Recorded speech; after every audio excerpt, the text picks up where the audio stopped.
கர்த்தருக்கு பிரியமானவர்களே, சங்கீதம் 4ஆம் அதிகாரம் 1ஆம் வசனத்தில் தாவீது சொல்கிறான், நெருக்கத்தில் இருந்த எனக்கு விசாலம் உண்டாக்கீர் என்று தாவீது சொல்கிறான். பாருங்கள், கர்த்தரும் உங்களிடத்தில் அதைத்தான் சொல்கிறார். நெருக்கத்தில் இருந்த உங்களுக்கு நான் விசாலத்தை உண்டாக்கி இருக்கிறேன் என்று சொல்கிறார்.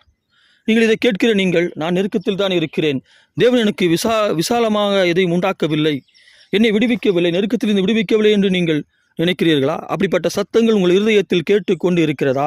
உங்களை பார்த்து தான் கர்த்தர் சொல்கிறார், நெருக்கத்தில் இருந்த உனக்கு நான் விசாலத்தை உண்டாக்கி இருக்கிறேன் என்று சொல்கிறார். உண்டாக்குவேன் என்று சொல்லவில்லை, உண்டாக்கி இருக்கிறேன் என்று சொல்கிறார். ஏனென்றால் அவர் உங்களுக்கு இதை இப்படிப்பட்டவர்களை செய்து இருக்கிறேன் என்று சொல்கிறார். பாருங்கள், உதாரணமாக ஒருவருக்கு குழந்தை இல்லை என்றால் அவர்கள் இருதயத்திலே எவைகள் ஒலித்து கொண்டிருக்கும்? எந்த வார்த்தைகள் ஒலித்து கொண்டிருக்கும்? அநேகருக்கு நடக்கும், உங்களுக்கு நடக்காது அப்படி என்கிற வார்த்தை அவர்கள் இதயத்தில் ஒலித்து கொண்டிருக்கும் அல்லவா? இப்பொழுது அவர்கள் கருத்தரித்து விட்டார்கள். இப்பொழுது எந்த வார்த்தை ஒலிக்கும்? இப்படித்தான் பாருங்கள், அவங்களுக்கு இப்படி தான் கரு உண்டாச்சுது, இவங்களுக்கு இப்படி தான் உண்டாச்சுது, அது கலைந்து விட்டது என்று சொல்வார்கள். அப்படிப்பட்ட சத்தம் உங்களுக்குள் இருதயத்திற்கு கேட்கும் அல்லவா? பாருங்கள், 3 மாதம் ஆகிவிட்டது, இப்பொழுது என்ன சத்தம் கேட்கும்? இப்படித்தான் பாருங்கள், அவர்களுக்கு 3 மாதமானது கலைந்து விட்டது அப்படி என்கிற செய்திகளை நீங்கள் கேள்விப்படுவீர்கள். அதில் பாருங்கள், இப்படித்தான் கேள்விப்படுவீர்கள். உங்கள் இதயத்தில் அப்படி ஒரு சத்தம் கேட்கும். ஒரு 5 மாதம் கழித்த பின்பு இப்படித்தான் ஒருவருக்கு இருந்தது, அந்த குழந்தையை அகற்றி விட்டார்கள், அந்த குழந்தை இல்லாமல் ஆகிவிட்டது என்று சொல்வார்கள். பிரசவிக்கிற நேரத்திலே தாய்க்கு ஏதாவது ஆகிவிடும். இப்படித்தான் பாருங்கள், அங்கே ஒரு பிரசவம் நடந்தது, அந்த தாய்க்கு ஒன்று ஆகிவிட்டது, இல்லை என்றால் பிள்ளை சேதமாகிவிட்டது என்று சத்தம் கேட்கும். அதன் பின்பு பாருங்கள், ஒரு 6 மாதம் கழித்த பின்பு குழந்தை பிறந்து உங்களுக்கு ஒரு சத்தம் கேட்கும். இப்படியே 1 வருடம் கழித்து ஒரு சத்தம் கேட்கும். இப்படியே 3 வருஷம் கழித்து ஒரு சத்தம் கேட்கும். இப்படித்தான் பாருங்கள், 3 வயதிலே ஒரு குழந்தை இறந்து விட்டது என்று, இல்லை என்றால் ஒரு நோய்வாய்ப்பட்டு விட்டது என்று, இல்லை என்றால் சரியான வளர்ச்சி இல்லை அப்படி என்று ஏதாவது ஒரு சத்தம் கேட்கும் பாருங்கள். ஆனால் கர்த்தர் சொல்கிறார், நெருக்கத்தில் இருந்த உனக்கு நான் விசாலத்தை உண்டாக்கி இருக்கிறேன் என்று சொல்கிறார். எப்படி பாருங்கள், நீங்கள் எந்த சத்தத்திற்கு பின்னாடி சென்று கொண்டிருக்கிறீர்கள்?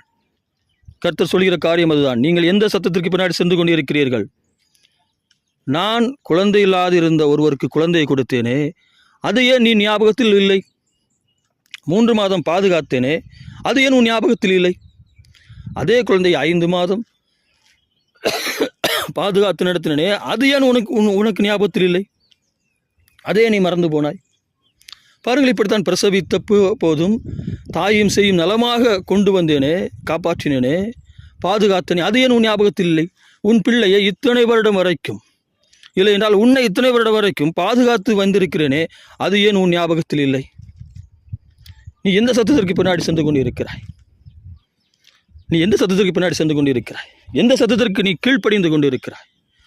நீ தேவையில்லாத சத்தத்திற்கு கீழ்ப்படிந்து கொண்டிருக்கிறபடினால்தான் நான் உனக்கு ஒன்றுமே செய்யவில்லை என்று நீ நினைத்து கொண்டிருக்கிறார். ஆனால் கர்த்தர் சொல்கிறார், நெருக்கத்திலிருந்து உனக்கு நான் விசாலத்தை உண்டாக்கி இருக்கிறேன் என்று சொல்கிறார். நீ திரும்பிப்பார், ஞாபகப்படுத்திப்பார். உன் வாழ்க்கையிலே 6 மாதங்களுக்கு முன்பு நீ எப்படி இருந்தாய் என்றும், உன் குடும்பம் 10 வருடங்களுக்கு முன்பு எப்படி இருந்தது என்றும் ஞாபகப்படுத்திப்பார்.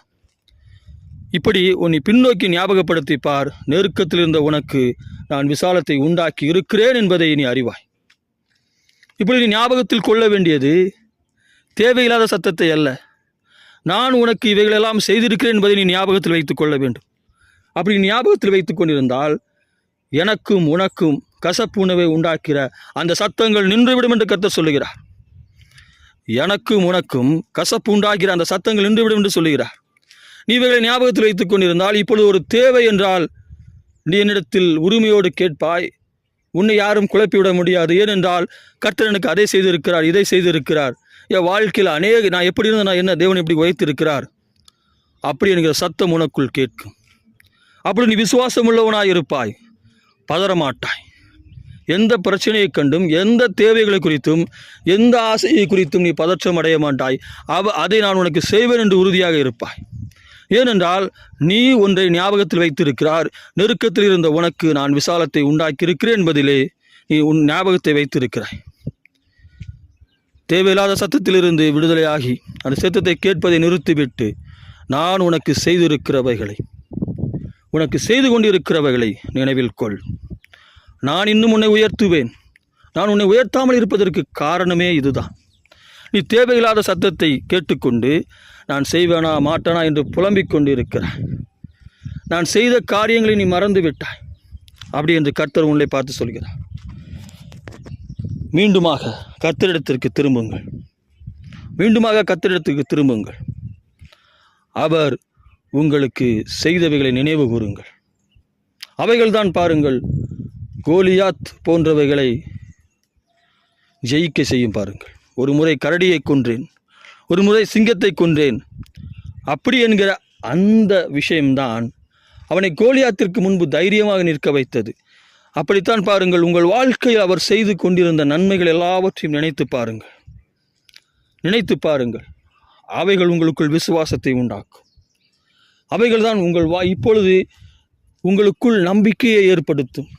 கர்த்தர் உங்களோடு இருக்கிறார் என்கிற நம்பிக்கையை ஏற்படுத்தும். பாருங்கள், உங்களை ஒருவர் கைவிட்டு விட்டார் என்று நீங்கள் நினைத்தால் என்ன செய்வீர்கள்? தவறானதை யோசிப்பீர்கள் அல்லவா? அவரை குறித்து அவநம்பிக்கையை உண்டாக்குவதே உங்களை கர்த்தரை விட்டு பிரிப்பதற்குத்தான். நீங்கள் இப்படிப்பட்ட தேவலாத சத்தத்திலிருந்து விடுதலையாகி நீங்கள் நிதானமாக உங்கள் வாழ்க்கையில் கர்த்தர் செய்த நன்மைகளை தினமும் ஒரு முறையாவது நினைத்து பாருங்கள். தினமும் ஒரு முறையாவது நினைத்து பாருங்கள்.